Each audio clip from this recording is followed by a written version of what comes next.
Hi guys, comment allez-vous? J'espère que vous allez bien. Bienvenue dans une nouvelle vidéo, bienvenue sur Helen's Universe, la chaîne qui vous présente de la littérature afro et caribéenne et surtout de la littérature haïtienne. Aujourd'hui, comme vous pouvez le voir au titre, je vous présente les ouvrages que je souhaite lire en juillet, en sachant que ce sont des ouvrages que j'ai sur ma liste, que j'ai commencé pour la plupart, que je n'ai pas terminé, que j'ai envie de peut-être recommencer entre guillemets parce que je n'ai pas terminé. En tout cas, je vous expliquerai, en sachant qu'en juillet, il y a un ouvrage que je n'ai pas encore parce que j'aimerais lire quand même du théâtre, étant donné que c'est le mois un peu en France où on a des représentations, etc. Il y a des festivals, etc. Et on prépare la rentrée littéraire déjà depuis belle lurette. Alors, un ouvrage que je suis en train de lire qui était sur ma palle du mois dernier, donc le mois des fiertés, etc. Je vous laisserai toutes les vidéos. J'ai une vidéo qui met à jour ma bibliothèque idéale queer. J'ai quand même bien travaillé, je suis fière de moi. So proud of me. Applaudissements s'il vous plaît.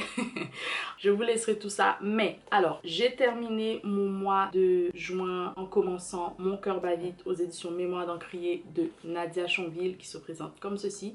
Je vous avoue, j'ai commencé la lecture et je n'aime pas beaucoup. Je n'aime pas.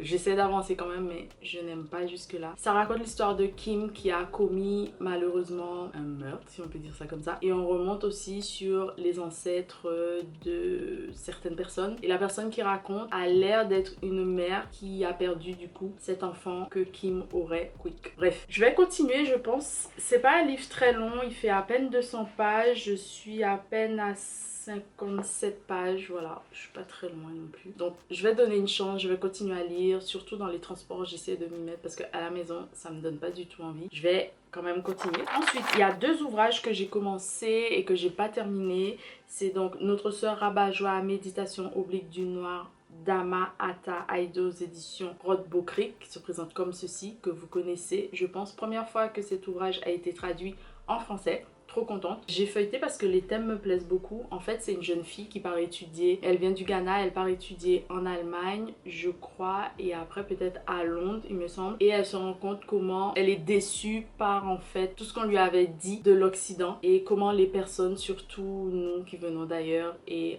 entre guillemets les personnes afro, idéalisent un petit peu trop. Donc il y a une sorte d'hypocrisie et tout. Et c'est plus ou moins ce que je pense. Voilà. Sans avoir lu ça avant. Donc voilà, très intéressant. Ensuite, j'avais commencé sur ma liseuse Les Maquisards depuis très longtemps. D'ailleurs, je l'ai sur mon téléphone aussi. Et je vous avoue, il y a tellement de personnages que j'étais perdue. Ici, on est au Cameroun avec du coup Emlem Boom.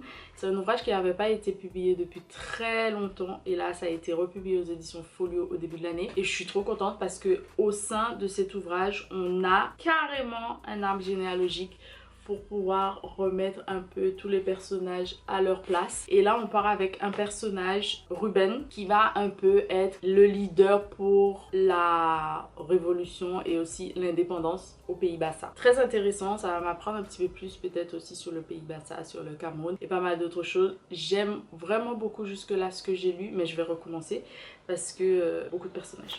Ensuite, un ouvrage que je dois lire, que j'ai eu au travail pour la rentrée littéraire. Je tombe un peu déjà dans la rentrée littéraire. Je vais peut-être recevoir d'autres ouvrages, en tout cas je l'espère, parce que j'attends des ouvrages.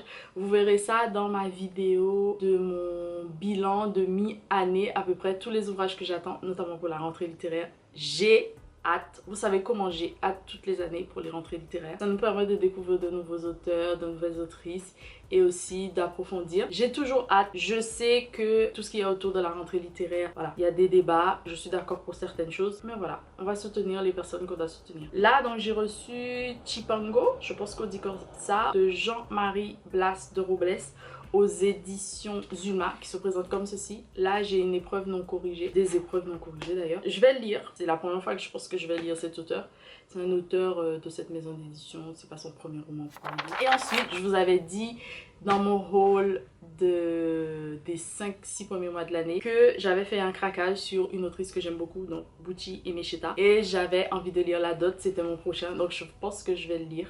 J'espère. Il n'est pas très volumineux et j'ai envie vraiment de lire tout ce qu'elle a écrit cette dame. Et ici on parle d'un roman presse initiatique du retour aux origines. On en a besoin, on en a besoin.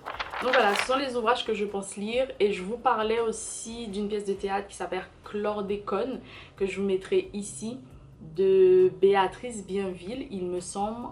et je crois qu'elle vient de la Guadeloupe ou de la Martinique, je sais plus, mais je vous mettrai la couverture. C'est une pièce de théâtre sur le chlordécone ou la chlordécone, vous dites comme vous voulez, voilà. Et j'ai hâte de lire cet ouvrage parce que un scandale évidemment qui me concerne, mais qui concerne tout le monde, parce qu'il y a d'autres choses qui arrivent avec des pesticides ailleurs dans le monde, on en parle en ce moment aussi beaucoup.